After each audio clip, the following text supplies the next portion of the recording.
Although E3 is come and gone, there's still much we can learn from the games that were shown that may not be apparent at first glance, and that includes New Super Mario Bros. U. Even though it was playable on the show floor, the demo was only 3 levels long, so clearly the game is still hiding some secrets. So let's dive in and explore everything that Nintendo's shown off to see what we can find. Now obviously the game is sticking pretty close to New Super Mario Bros. Wii. The game still supports 4-player co-op with the same 4-character selection, which is Mario, Luigi, and the yellow and blue toads, though you can play as your Mii now as well. Now those 4 players still play the game using Wii remotes, but a 5th player can now join in as well by using the Wii U's gamepad in something called Boost Mode. As you may have already seen, this allows that player to help or annoy the others by placing blocks wherever they tap on the screen. These blocks can then be used as platforms to help reach high places or cross long gaps. They can also place a coin block instead by double tapping the screen. Now what you may not have noticed is that there's other ways a player can help out too. Check out the Piranha Plant down there. No, he's not having a seizure. The player with the gamepad is actually interacting with them by tapping on it, and the effect is different depending on the enemy. While it briefly stuns Piranha Plants or Goombas, it actually redirects the flying squirrels. This is actually quite like the helper mode in Super Mario Galaxy 1 and 2, which allowed the second player to interact with enemies in a similar way. Speaking of enemies, the trailer reveals some brand new ones to the series. Perhaps the most interesting one are the flying squirrels we just mentioned, which is clearly inspired by the Acorn Mushroom power-up that turns you into a flying squirrel yourself. Which means that if Super Mario 3D Land is any indication, where it slapped a raccoon tail onto practically everything, that means you'll probably be seeing more squirrel-themed enemies later in the game. And if you watch the squirrels closely, you can see they can even cling to walls for a moment. In this scene we can see that they only do it to turn around, but perhaps they can interact with walls in other ways too. At the least, it suggests that enemies might be able to interact with the environment more than they have in the past. Another new enemy type revealed in the trailer is this Sea Serpent. It looks like he'll chase after the closest player, but can at least be slowed down by fireballs.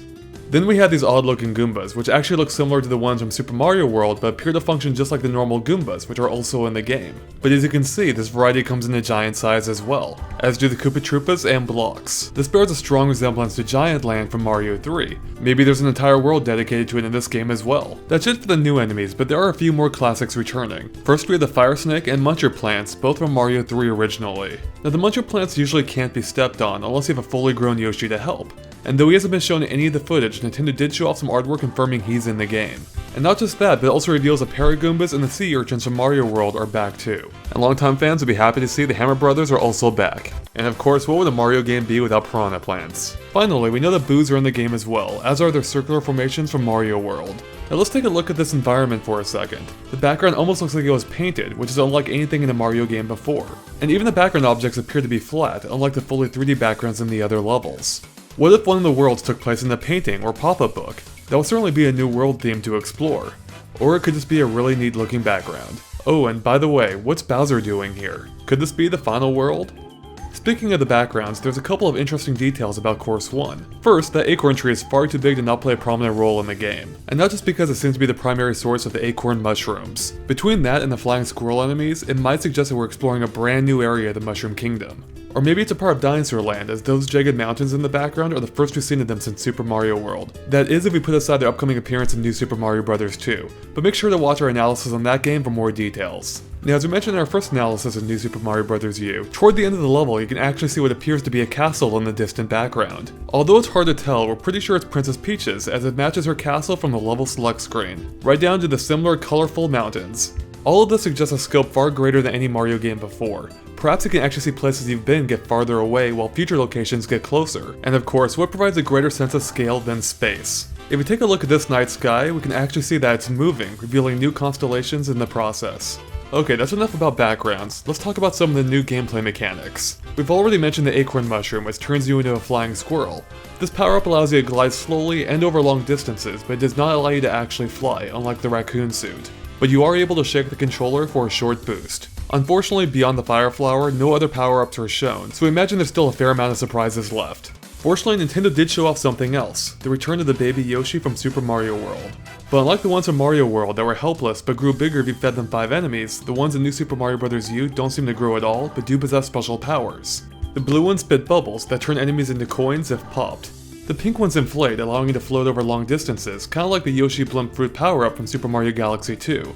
Finally, the yellow ones illuminate nearby areas, which is similar to the Yoshi Bulb Berry power-up also from Mario Galaxy 2. So that's 3 baby Yoshi colors down, but there's no sign of a green one anywhere. Perhaps the green color is reserved for the game's only adult Yoshi. Or maybe there is a green baby Yoshi that Nintendo's keeping under wraps. At any rate, we don't expect there to be anything beyond a potential green one, since Super Mario World had the same amount of baby Yoshis of similar colors too. Moving on, we know that the 3 hidden star coins per level from the previous New Super Mario Bros. Games make a comeback as well, but we don't know exactly what for yet. After all, in New Super Mario Bros. They were used to get past star coin signs, allowing access to Toad houses and the occasional secret level, whereas in New Super Mario Bros. Wii, they were primarily used to access the secret levels in World 9. But since there's no sign of the star coin signs in New Super Mario Bros. U's World Map, we think they'll be used to unlock levels in the secret world like in the Wii one. And as we mentioned in our first analysis, this world map looks a lot like the one in Super Mario World, so hopefully that means a ton of secrets and alternate routes. Okay, we're almost done here, but there's just a couple more things. Do you see that green ring there? It causes a series of green coins to appear one after another for a short period of time. If you grab all 5 fast enough, you'll get a 1-up. Secondly, this accordion-like platform is unlike anything we've seen in a Mario game before. Finally, we really want to know where this massive beanstalk leads. Perhaps it takes you to the Sky World?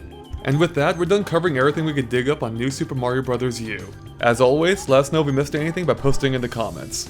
Thanks for watching, and make sure to stay tuned to GameXplain.com for more analysis videos and everything gaming.